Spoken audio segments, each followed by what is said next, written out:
63%, according to the latest Fox News poll, say that they favor deporting those immigrants. So that's a pretty high number. Can you square that with what we just heard from Priscilla's reporting?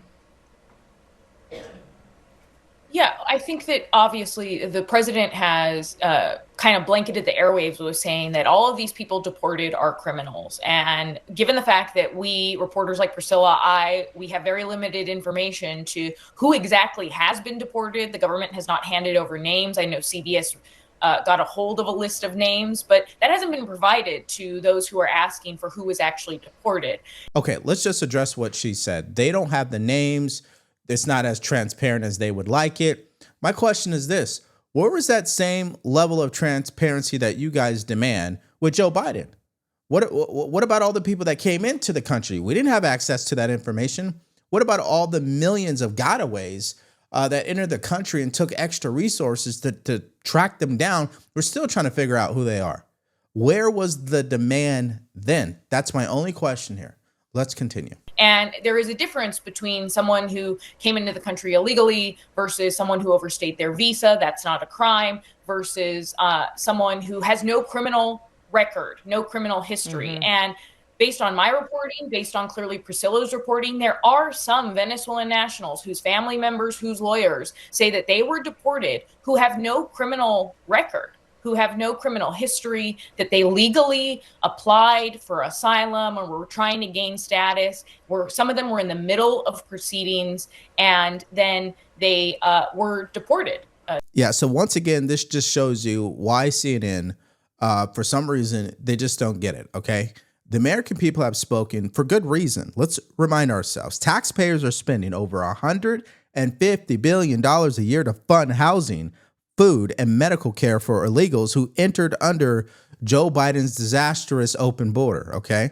Democrats claim this is a humanitarian issue, which is why they were diverting funds from FEMA to these illegal migrants, like paying for their lodging in New York City. But hey, American veterans are still homeless and citizens are still struggling, and they're impacted by crime. Now, here is the media questioning President Trump's authority as it pertains to deporting these violent, illegal aliens. Mr. President, do you think you have the authority, the power to round up people, deport them, and then you're under no obligation to a court to show the evidence against them? Well, that's what the law says, and that's what our country needs, because we were, unfortunately, they allowed millions of people to come into our country, totally unvetted, totally unchecked. So you ought to ask, did he have the authority to allow millions of people? Did Biden have the authority to do something that's unthinkable, have open borders where millions of people poured into our country, totally unvetted and totally unchecked, just as you would say?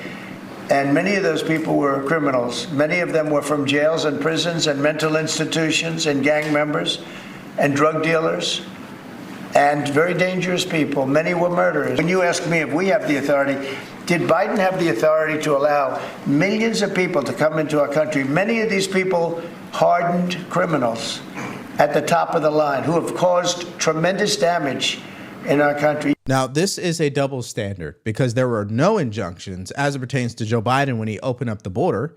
He prevented Border Patrol from enforcing the law. I mean, what about that, right? So it's interesting how President Trump is literally doing what he's supposed to be doing, but they want to prevent him from doing that because they're trying to question his authority. Did Joe Biden have the authority to do what he did? And then they're trying to spin this into a story where President Trump is all about intimidating people. And that's why he's doing this. Take a look. Donald Trump, his administration really just trying to go at this in as many different ways as they can. I mean, I don't know what your group chats look like, but anyone who's traveling internationally is being told now, don't, take a burner phone. Make sure that you don't have anything on there that the government can look at. I mean, that is stuff that used to happen to me when I was a foreign correspondent, when I go to Venezuela, when I went to Russia. This is not something that would happen in the United States of America. And the reason it doesn't happen here is because we have protections for people to have dissent. And so the question is, why is all this happening? And, you know, most Americans would say, well, what does it matter if these people get put on a plane? What does it matter if these purges happen? What does it all mean? But it matters because what is happening is the government is really trying to take a lot of power for itself and is trying to intimidate people and make sure that they don't speak out. So what I find funny is she's trying to conflate free speech with illegal immigration. I don't know how you square that, but understand what's happening here. She wants you to believe that President Trump's immigration policies are similar to an authoritarian regime. Really, since when is deporting illegal aliens the same as silencing your political opponents? Please make that make sense. Also, it's a national security threat. If we don't know who came into the country, right, and they start committing crimes, that's not what Americans want. We just saw the poll earlier in this video. Now, wait till you hear what the acting ICE director had to say. But before I show you that clip, take a look at this first. The White House released a long list of criminal illegal aliens that were apprehended in the Boston area, including ICE Boston arrests a fugitive wanted in Brazil for manslaughter. ICE Boston arrests a illegal Guatemalan alien charged with sex crimes against a Massachusetts minor. ICE Boston arrests Turkish alien charged with raping Massachusetts residents. ICE Boston arrests illegal Guatemalan alien charged with aggravated rape of Massachusetts child. Mayor Wu responded, "This is all propaganda, because none of those people were arrested in the city proper, but they were in the surrounding area. And I think that the law of averages would suggest that there are probably some in the city as well." Well, John, the mayor and the governor purposely did not put the migrant shelters in Boston proper because they didn't want to affect the tourist business. They put all of the migrant hotels, or as we call them, the Healy hotels, in the suburbs. So the crimes are happening in the suburbs, but the networks of those crimes are still in Boston and the big cities, even in Worcester, Massachusetts. So she's being very disingenuous. She's paying high-priced attorneys to write her press release to fit her narrative, and it's disgraceful. Now, that was the former director for the Massachusetts migrant shelters. And I think he has a lot to say. He exposes the true corruption behind all this, right? Progressives don't want you to see where laws are being broken, crime is going up. What they want you to see and focus on is that, hey, we're helping these illegals. That former director, he's going to continue to expose the mayor and the governor for good reason, because they are corrupt. I mean, I think that's obvious. Let's take a look at that clip right now. But again, stay with me here because the acting ICE director has a huge announcement that's going to put a smile on your face. Well, just like I said, John, it's just pure chaos. The lawlessness that has been allowed by, the government officials like Mayor Wu and Governor Maura Healey, it's chaos in these shelters. There's no checks and balances. It's a lawless society. The shelters are set up for failure, to even fail the migrants at itself. And public safety is 100% at risk. And President Trump was 100% correct, calling Mayor Wu a radical with her policies of her sanctuary cities. Government's first responsibility is to protect the vulnerable people. And Mayor Wu and Governor Healey are not protecting the vulnerable citizens and migrants in Massachusetts, and it's disgraceful. Now, let me ask this question, and I keep going back to it because I just believe it makes sense. Why are Democrats so hard-pressed about illegal aliens?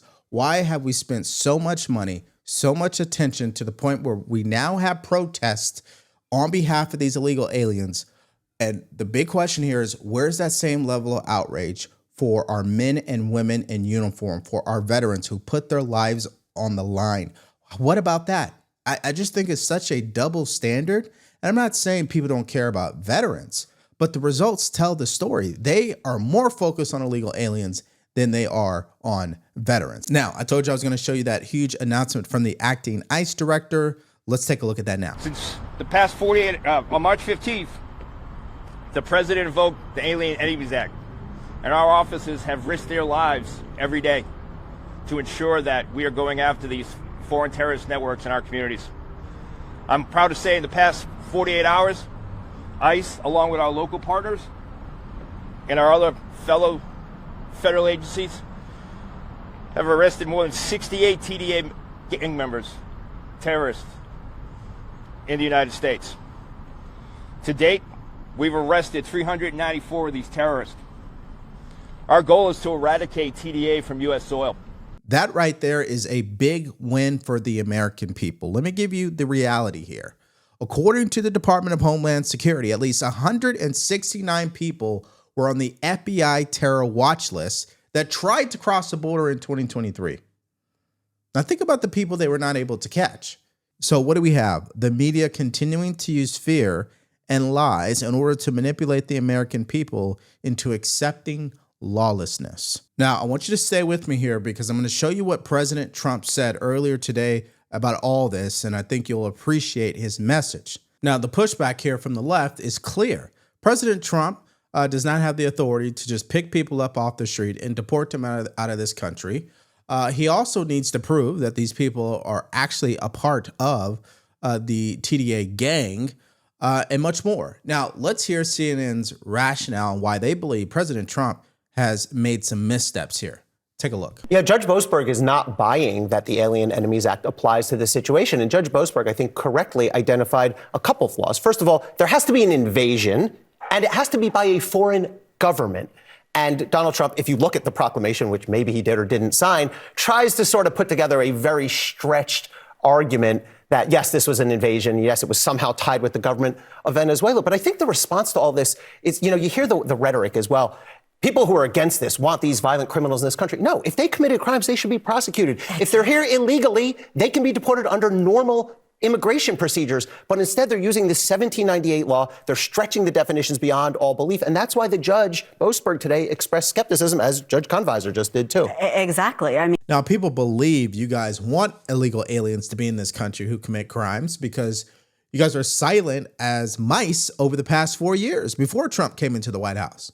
Now you're screaming as loud as you possibly can and in an effort to stop President Trump from making good on his promises.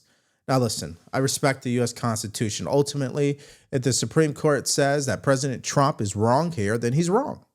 But let's not deny the seriousness behind what he's doing and why it's necessary. The bottom line to all of this, though, the administration is standing by the decision to deport these gang members. But the question is, were all those people on the plane actually convicted of crimes or a suspect in crimes? So the White House is ending this week in a bit of a muddled position here over this these questions that the judge has been raising. And the judge is still ruling on this. He has not issued a final order on this. So that will become clear next week, Aaron. And President Trump earlier this morning put this up. No district court judge or any judge can assume the duties of the president of the United States. Only crime and chaos would result. Make America great again. So listen, the stance from the Trump administration is very clear. President Trump should have authority to deport anybody that he wants to deport as long as they're not an American citizen, clearly. It really doesn't matter whether or not they committed any additional crimes because they did commit one crime, and that was crossing the border illegally. And Democrats seem to be, I don't know, they get amnesia about that, right? They think, hey, they didn't commit a crime. No, the Constitution's very clear. You cannot cross the border illegally, okay? And so if this administration wants to be more strict with that and deport people as a result, they should be allowed to do that. Now, I know the left's going to come back and say, yeah, but there's a process. We need to make sure that these are criminals. And we saw what the poll said. The American people don't care about that. They care about results. So let me get your guys' response to all this in the comment section below. Are you a part of the 63% of Americans who believe in mass deportation? Do you believe President Trump is doing the right thing in regards to invoking this Alien Enemies Act to get these TDA gang members out of here? Are you concerned about the accusation that maybe they have deported people who are not a part of that gang, even though they crossed the border illegally? Let me know where your mindset is in regards to all of this. Share it in the comment section below. All right, so it has been another day of fake news. This time, Elon Musk is the victim of it.